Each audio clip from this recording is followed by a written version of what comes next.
Hello, welcome to Let's Talk Sports with Rick and Jack. Hey, Rick. Welcome, my brother. How are you? I'm all right. We're going to talk about a little sports. A lot's happened. Yeah. We'll talk NFL on our next show, but let's talk a little bit. I want to stay away from that right now because it wasn't. Well, we got a Super Bowl anyways. But what's going on with the sports world? What stood out in your mind this week?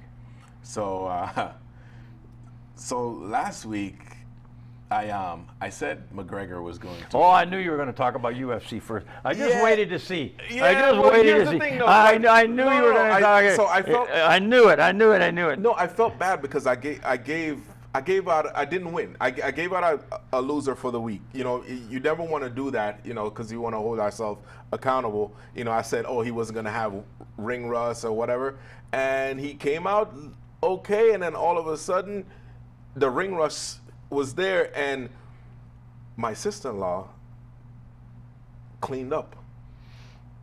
She bet Poirier. Yes. Not only did she do that, she parlayed both underdogs on the on the undercard on the co-main event. Yeah, the co-main event. And she both underdogs. Yeah, she cleaned up a little bit. Yeah, good. She parlayed it, and was it just a lucky thing, or what was it, like knowledge, or no? She went into it. She went straight underdogs. She bet the underdogs. Wanted to go like our friend Bobby. Bobby Singer on his football, always underdogs. Yeah, so and he had a positive year. Look, she bet the underdogs and won. A lot of underdogs win in UFC. This card was basically that. A lot of the underdogs they showed up and they were hungry and they won their fights. So that's what stood out for me. Yeah. And my sister-in-law, she ended up making a little bit of money. Good. Hey, Michelle, can I get a loan? Michelle, can we get you on the show and get some tips? Some of your picks on UFC? What else you good at? NBA. We got NASCAR starting this week. Who's going to win NASCAR? First the kickoff of NASCAR. Yeah. So we're going now, right? The first race of the year. So my question is, and this is what I need to do some more research on, is I want to know if, Michael Jordan, he bought a team. Yeah. So my thing is he going to support the entire season, or is he just going to run specific races? I need to look into that and see, or was it just a PR thing to buy a team, or is he going to be a serious owner? Because that's like. NASCAR is like, it's a different kind of royalty. Well, it's tough because there are owners that have 5 and 6 cars. They have several. Team. They have several cars. They have several drivers. They have a whole team. He's got one car. And it all comes down to sponsors. Yeah. Well, I think he'll get sponsors. Yeah. But he's got one car. I think it's the kickoff year for him, and I think it'll be fun. But it's a very expensive sport if you don't win. Yes. It's a very expensive sport, and the one that went from another sport was what is his name, Joe Gibbs, yes. who went from NFL winning a Super Bowl and being a great NFL coach to having a very, very good NASCAR team. And Joe has been continually successful. But be watching for that. I like to watch NASCAR. I mean, it's the strategy is, to me, it's a strategy game. The way these guys play, and when they pit and when they don't pit, and when they get people off. It's actually a very competitive sport. And a lot of these guys don't like each other. I don't think anybody likes Joey Logano, but that's my guy. I love Joey Italiano. I always root for Joey, but he's not well liked. So we'll see what happens. Also, PGA. Yes. Torrey Pines down in San Diego area, Oceanside area. Hopefully it's a good weekend. They've had some bad weather in Southern California this week. I know, and, snow and all that. The 15 was crazy coming back. Well, over here in Vegas, it snowed. It snowed today, like, woo. Yeah, it was a good snow day here in Vegas until, my daughter picked up a snowball and hit me in the face with it. Then it wasn't such a good snow day. Oh, you get her into softball then, huh? She can hit right on target. You see that blemish? That's my daughter hit me with a snowball today. Yes, we had snow in Vegas today, which is, that was a treat, right? Yeah. We woke up to snow. 2000. 2 years ago, in February, 2 years ago. I remember that too, but it was so neat to. I woke up and went downstairs, do what I usually do, make my breakfast. I looked out the back window and I was like, my God, There's a lot of snow here. Well, a little bit of flurries came down yesterday, and then when I looked at the weather report, it said we're probably going to wake up to snow, and yes, indeed. It was great. Yeah. I like the way the palm trees look with the snow on them, but you know. Anyways, hopefully golf goes okay this weekend and they can play, and the weather's not too bad in Southern California. But Southern California, bad weather. It happens. Once in a blue I'm moon. from there, you know. You were there. You were stationed in the Marines there, you know. Yeah. You caused a lot of trouble down there. They still got your name on the post office walls down there in San Diego. The havoc you caused in the Marines, but no, you know, we're going to play golf. We got a lot going on. NASCAR, golf, college basketball heating up, men and women. You know, the men's basketball, it kind of remains the same at the top. Baylor, they look unbelievable. Gonzaga continues to win. You know, you got some good teams. West Virginia won a big game last night against Texas Tech at the buzzer. West Virginia's they're a capable team. Good coach, Bob Huggins. So speaking of which, so over the weekend, I guess Duke ended up having, they lost. They're now 5-5, and they got knocked out of the top 25. Them and Kentucky are both. So one of the reporters, you know, teen reporters, he's Coach K's been doing this for years now, where you know the local paper for the university, you know, asked questions, and you know the reporter kind of asked him a tough question, and he got a little snippet and like condescending with him. So what was the question? What do you do from now? What do you do? What do you do the rest of the season from here on out to be successful? Yeah, and you know, Coach, you know, brought up what's your major? What would you do after you just took the hardest test you ever taken? Like, I'm the kid. I said I would have probably passed that test. So which you didn't right now. So wow. We're in a that's what I would have said. But yeah, you know, but you don't want to be snippet to. Coach no, hey, listen, he's a legend, man, and I mean, I you know. Yes, he's not happy. But we all know he's not happy. He doesn't want to be playing basketball during this time. Even if you're not happy, you still have to answer those questions, and it's a tough question that maybe you haven't been asking yourself. Yeah. What do I do from here? But and of course, you know, because it's social media, it blew up, and a couple hours later, Coach K called him and apologized. Yeah. Which he should have. Well, he should have, but you know what's funny is I see a trend in college basketball coaches that a lot of them have such big egos in Kentucky and at Michigan State. These guys are legends, and they get upset when you ask them questions that don't fit their profile or fit the way their team's playing. And I've seen all of these guys go off, and I'm like, they make too much money to begin with. College basketball, yeah, it's relevant. Yeah, it brings in big money in March Madness, but you know, you still have to be held accountable. You shouldn't be able to blow up at these reporters because you're having a bad year. And Duke and Kentucky are having bad years. Michigan State's playing okay. So, but and this is what funny. I wanted to talk to you about. So, like a year like this, where we're going through a pandemic right now. You know, hopefully on the tail end than in the middle, but it seems more like the middle. Kentucky has always, for the past, maybe say 10 years, have always been on that one and done path, right? Yeah. But there's still no championship. Duke, of course. Duke right around the same thing with the one and dones. Do you think those one and done schools are being affected right now, whereas they don't have enough seniors on the team? They know the maturity is not there. Well, the leadership isn't there, and you know, there's so many young teams. Guys are staying 1 year and they're out, and so it happens so often in Kentucky, more than anybody at Kentucky. The running joke for Kentucky is they never had a senior night. They don't have senior nights. They have no seniors, and it's so true. Because they're one and done. And you know, Duke, the same thing. Louisville, these guys, Kansas. They started adopting this one and done. They just want these stars, and then you know, one year and they're off to the pros. Yeah. So you don't get time to develop these young men mentally to get over these little adversities that they're going through right now. And it's tough. I'm looking at most of these rookies, first round guys. They're not playing that well. Wiseman, who, you know, in Golden State, he looks lost out there. I mean, you know, what was he, number 2 draft pick? Yep. The kid looks lost out there. I'm like, my God. Do you think and the kid in Minnesota looks pretty good, by the way, the number 1 pick. But he had a slam dunk on Wiseman last night that was, oh my God.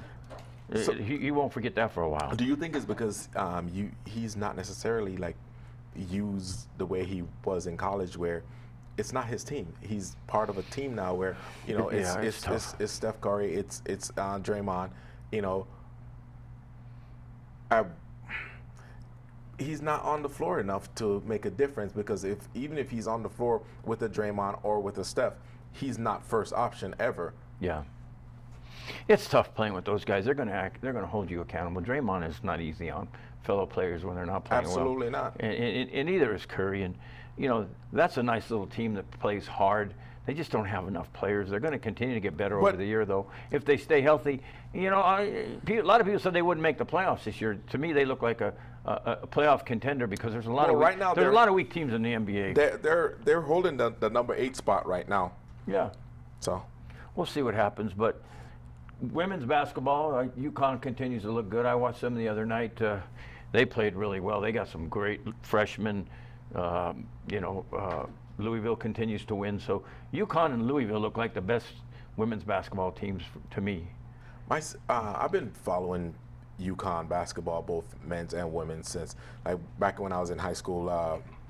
One of our buddies, Ben Gordon, he ended up going to UConn. Oh yeah. And then my sister. My sister. I didn't know that. Ben Gordon was a good player. Yeah, we went to the same high school. Very good player. He had a good college and NBA career. Yeah. And then my sister, she's a grad from UConn, so I've always like had a thing for UConn.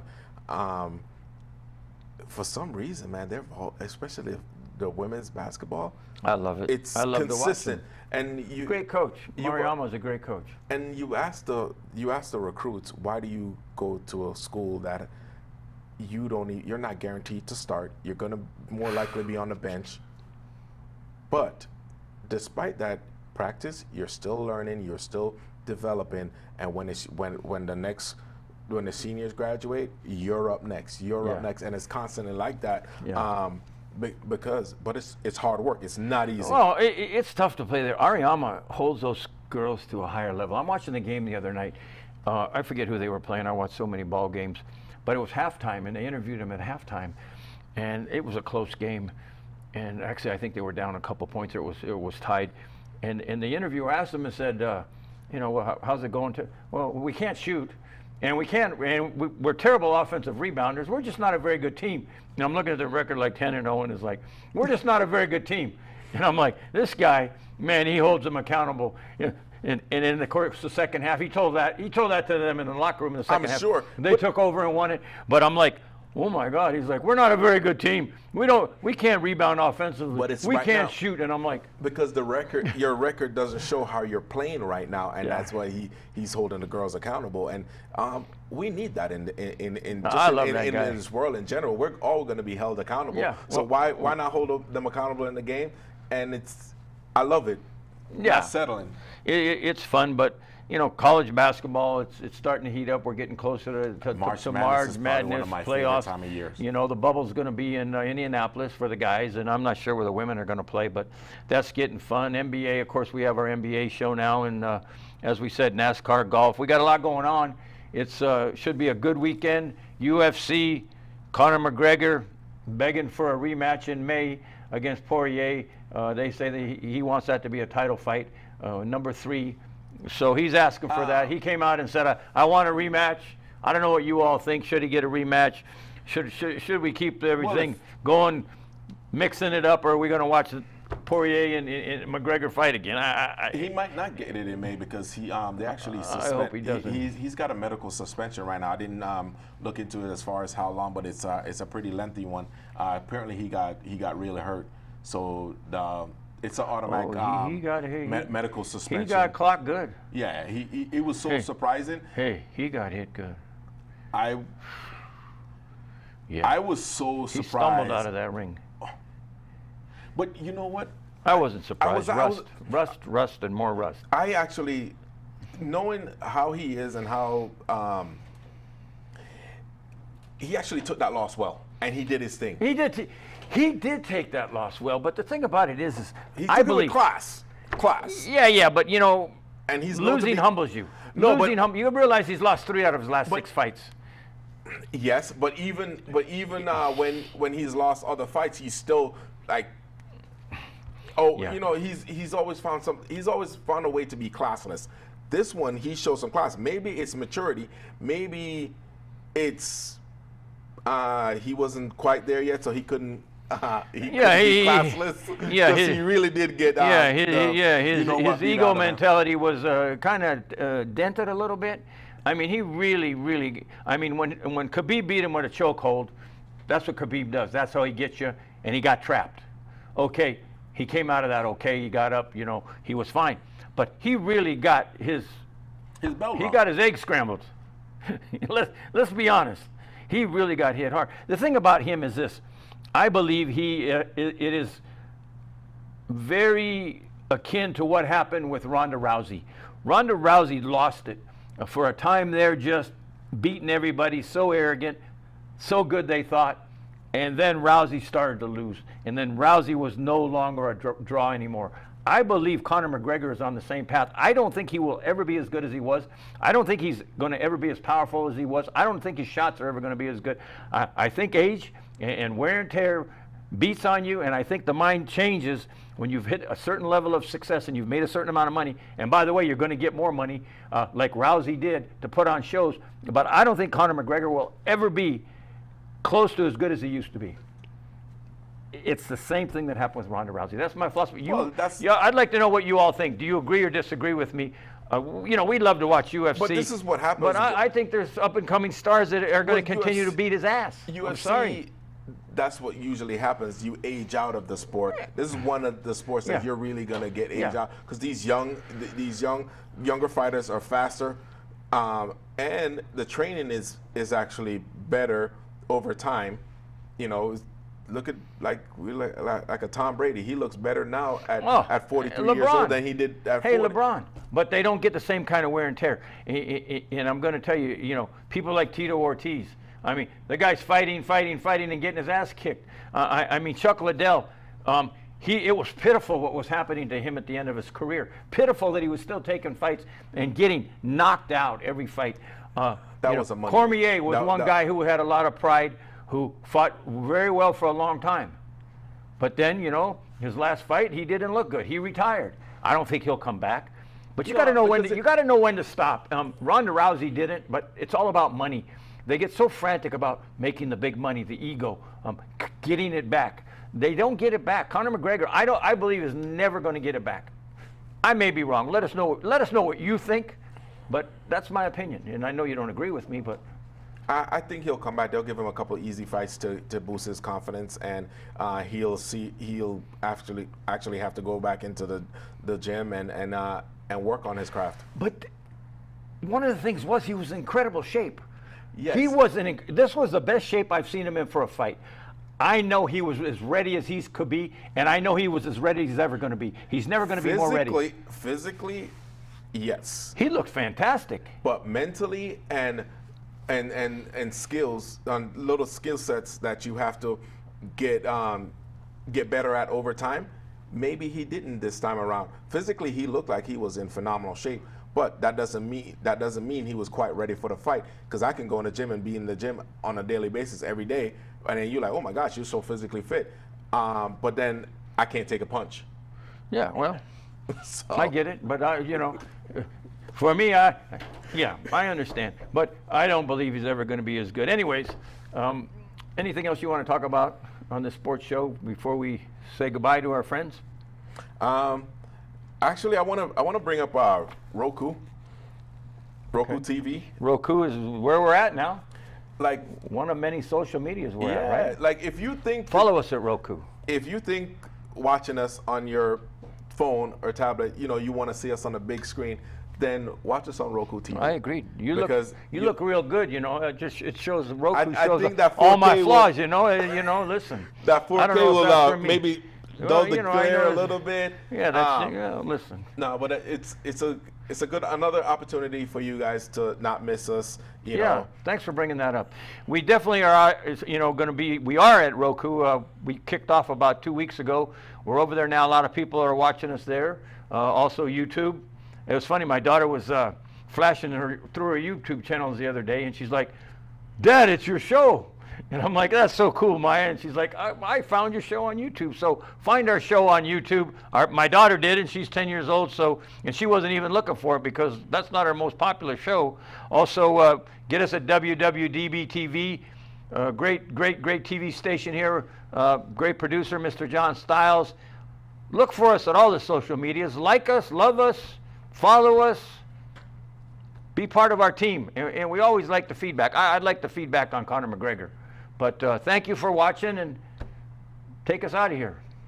Like, subscribe, and of course hit that notification button so as soon as our videos are there, you can watch them right away. Thank you. Thanks for watching. God bless. We'll talk to you soon. We love having you as viewers. Thank you.